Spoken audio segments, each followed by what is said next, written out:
This is an ABP Life podcast.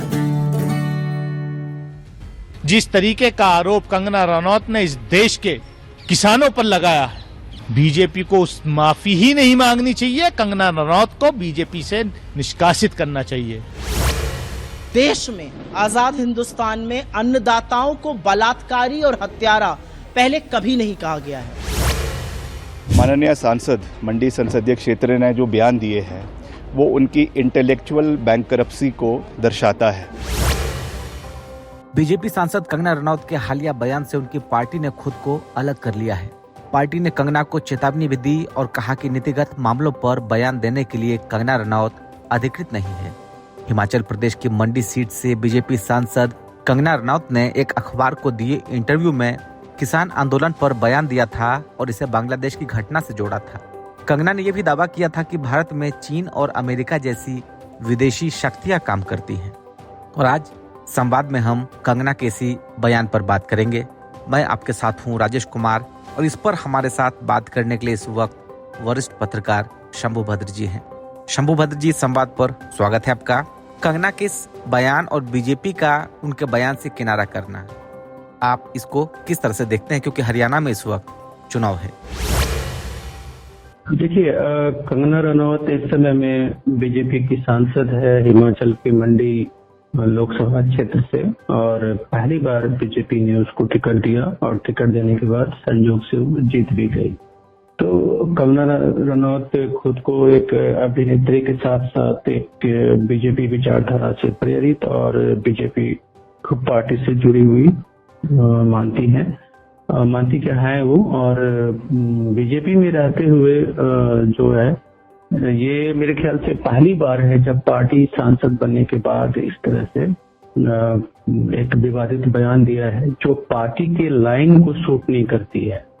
तो एक तो हमें देखना पड़ेगा कि कंगना रनौत की जो पूरी जर्नी है उसमें अगर उसके अभिनय की यात्रा को अगर आप देखें तो अभिनय की यात्रा उनकी अपनी एक गति से एक तरीके से रही, और उसमें कभी सफलता कभी विफलता दोनों साथ साथ चली। इसके बाद जब एक अभिनय का स्टेज ऐसे आया जिसमें कि कंगना रनौत राजनीतिक सोच के साथ बयान देना शुरू किया, और क्योंकि वो मीडिया को बहुत बेहतर तरीके से जानती हैं तो वो ऐसी चीजें बोलती रही जिससे कि विवाद हो, जिससे कि उसको उनके खिलाफ एक प्रतिक्रिया डेवलप हो, और विवादित मुद्दों पे बोलना एक शुरू किया। और मैं समझता हूँ कि ये जो राजनीति का जो एक तरीका था कि कैसे हम सुर्खियों में बने रहे, कैसे हमारा नाम मीडिया में चलता रहे, तो इस चीज को ध्यान में रखते हुए उन्होंने कई बार ऐसी विवादित चीजें कही जिससे कि सुर्खियां बटोरी, लेकिन उससे विवाद पैदा हुआ। और जो भारतीय जनमानस है, भारतीय लोकतंत्र है, भारतीय सामाजिक व्यवस्था है, इन सब में एक जो समावेशिता है, सब तरह के विभिन्न मतों के लोग हैं, विभिन्न धर्म के लोग हैं, विभिन्न विचारधारा के लोग हैं, तो ये जो हमारी मत भिन्नता के साथ साथ एक भारतीय राष्ट्रीयता है देश में कि सभी इतने अलग अलग मत होने के बाद भी सभी एक भारतीय है। तो उस परिप्रेक्ष्य में अगर आप देखेंगे तो इस वक्त जो कंगना रनौत ने बयान दिया है कि खास करके कि बांग्लादेश जैसी स्थिति होती, किसान आंदोलन में अगर शीर्ष नेतृत्व इस कठोर एक्शन नहीं लेता, कायदे से जो बांग्लादेश की स्थिति है या पाकिस्तान की स्थिति है, वहाँ जो आंदोलन है या वहाँ जो सामाजिकता है वो अलग है, और हिंदुस्तान उस मायने में काफी आगे है और काफी उससे कोई तुलना नहीं कर सकते। बांग्लादेश का जो आंदोलन था वो एक इस्लामिक कट्टरपंथी आंदोलन था, और उस आंदोलन के साथ उनकी पूरी कोशिश थी कि शेख हसीना की सरकार को उखाड़ फेंका जाए। और सबसे बड़ी बात कि उस आंदोलन के दौरान आपने देखा कि बांग्लादेश के जो एक तरह से राष्ट्रपिता है, जो संस्थापक है, मुजीबुर रहमान के मूर्ति को भी तोड़ते हुए दिखाया गया।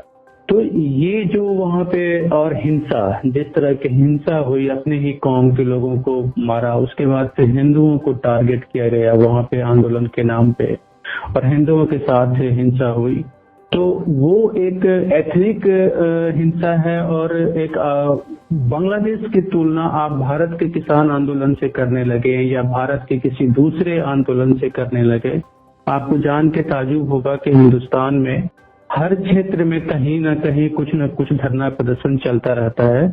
और अगर आप काउंट करेंगे तो एक समय में देश में कम से कम 650 से 700 आंदोलन चलते रहते हैं, कभी शिक्षकों का, कभी किसी और कर्मचारी का, कभी किसानों का, कभी और मजदूरों का। तो इतना बड़ा देश है, इतने राज्य हैं, इतने चीजें हैं, तो अलग अलग आंदोलन चलते रहते हैं और वो आंदोलन अहिंसक भी होते हैं। उसमें कोई हिंसा, किसान आंदोलन की खास बात ये थी कि पूरे इतने समय तक, साल भर तक लगभग किसान ने आंदोलन किया, लेकिन कोई हिंसा का रास्ता किसी ने नहीं अपनाया था। सभी अहिंसक आंदोलन थे और सभी एक मांग को लेकर के आंदोलन कर रहे थे कि कृषि कानून को वापस लिया जाए। कृषि कानून हित में नहीं है, बेशक उसमें राजनीति चल रही हो, बेशक उस आंदोलन के पीछे जो कुछ भारत विरोधी शक्तियां हैं, हो सकता है कि वो भी अपना हाथ सेकने के लिए सेक रहे हों या उस स्थिति का फायदा उठा रहे हों। जैसे कि बांग्लादेश में हुआ कि वहाँ का जो छात्र आंदोलन था, एक तो कट्टर इस्लामिक पार्टी वहाँ चला रही थी, जमीयत इस्लामी। उसके बाद उसमें माना जा रहा था कि पाकिस्तान बहुत शिद्दत से कोशिश कर रहा है, क्योंकि पाकिस्तान की जो खुफिया एजेंसी है, पाकिस्तान की जो फौज है, उसका सिर्फ काम है, जिससे हिंदुस्तान भारत को वो दुश्मन के तौर पर देखते हैं, वैसे ही बांग्लादेश का बनना उनको अभी तक कभी नहीं पचा। 1971 के बाद कभी पाकिस्तान को नहीं पचा कि बांग्लादेश कैसे बन गया। और जबकि पाकिस्तान की फौज ने बांग्लादेश, जो पूरी पाकिस्तान था एक समय में, वहां पे लगभग लाखों, 30 लाख से ज्यादा बंगाली हिंदुओं को मारा था। एक जबरदस्त वो हिंसा थी।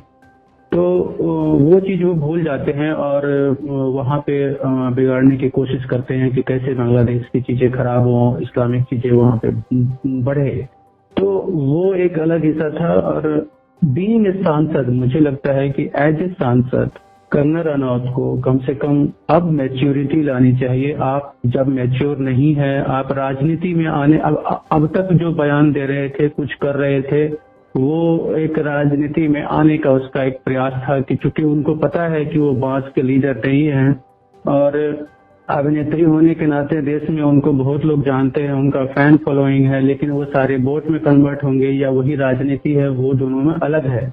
आपका प्रशंसक होना अलग बात है और आपके लिए कोई वोट करे वो एक अलग बात है। यहाँ पे मैं एक सवाल जरूर देखूंगा कि भाजपा को अपनी रणनीति में देखनी चाहिए कि आप किस तरह के लोगों को टिकट दे रहे हैं।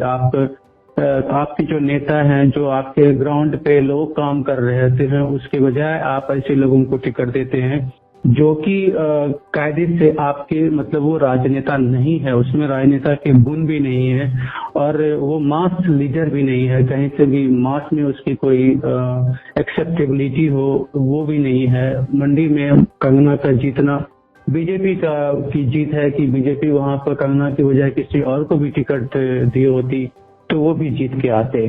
तो ये नहीं, इसमें बीजेपी के लिए भी सबक है कि आप किसी भी को टिकट देते हैं या किसी भी व्यक्ति को अपनी पार्टी में शामिल करते हैं तो उनका बैकग्राउंड, उनकी राजनीतिक विचारधारा, उनकी योग्यता, एक शख्सियत के तौर पे उनकी चीजों को आपको देखना चाहिए। और यूं ही कोई आपके लिए टिकट के लिए दरवाजे पे आए और आप टिकट आपने दे दिया, तो ये चीज नहीं होनी चाहिए। तो ये कंगना रनौत की, चूंकि कंगना रनौत की अगर किसान को लेकर के, देश के मुद्दों को लेकर के समझ होती तो इस तरह के बयान वो नहीं देती। और ये इस बयान से कंगना के लिए भी सबक है कि आपको संयंत्र होकर बोलना चाहिए। बीजेपी ने बेशक डैमेज कंट्रोल करने की कोशिश की है इस वक्त की, उनको हिदायत दी कि भाई आप इस तरह से कुछ नहीं बोलेंगे, आपका बयान पार्टी लाइन, उनके बयान से बीजेपी ने अपने आप को अलग किया है कि ये बीजेपी की बयान नहीं है।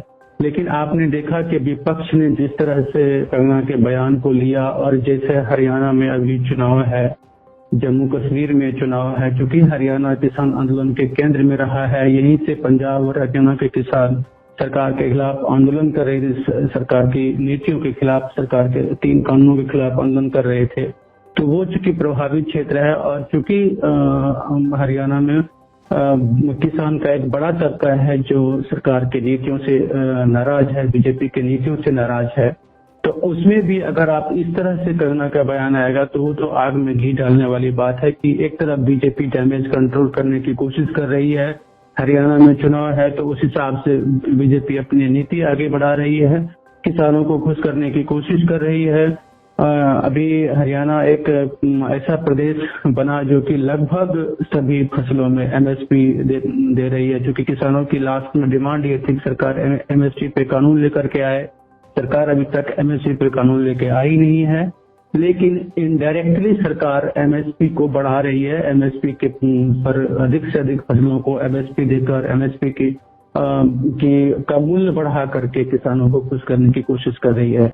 और उसके बीच में कंगना का इस तरह का बयान आता है तो इस बयान से बीजेपी को क्षति पहुंचेगी, बीजेपी को राजनीतिक रूप से क्षति पहुंचेगी। और जो विपक्ष है वो अभी जिस तरह से बीजेपी को घेर रही है और जवाब मांग रही है कि ये पार्टी का बयान है या इस तरह का बयान कैसे कोई दे सकता है, तो इससे बीजेपी को नुकसान होने का डर है हरियाणा में। और अभी जो मतलब ताजा स्थिति आप देखेंगे हरियाणा की, तो हरियाणा में बीजेपी के लिए स्थिति बहुत अच्छी जो कहिएगा वो नहीं है। कांग्रेस और बीजेपी के बीच सीधी फाइट है, उसमें कांग्रेस का पलड़ा भारी लग रहा है इस वक्त। अब चुनाव मान लीजिए 1 महीने के अंदर में है, नायब सिंह सरकार ने काफी कोशिश की है कि जनता के बीच में पार्टी की एक बेहतर छवि बने, सरकार के काम करने वाली छवि बने और जो भी काम काज 10 साल में किए हैं सभी जनता के सामने रखा जाए। लेकिन चूंकि जनता में एक वर्ग है जिसने कि मन बनाया हुआ है कि हमें बीजेपी को सबक सिखाना है, उसको ये दिमाग में नहीं है कि विपक्ष को में कौन है या किसको वोट देंगे। उनके दिमाग में ये है कि हमें बीजेपी के खिलाफ वोट करना है और उसके साथ वो जो भी उनके सामने में नजर आएगा उसको वो वोट करेंगे।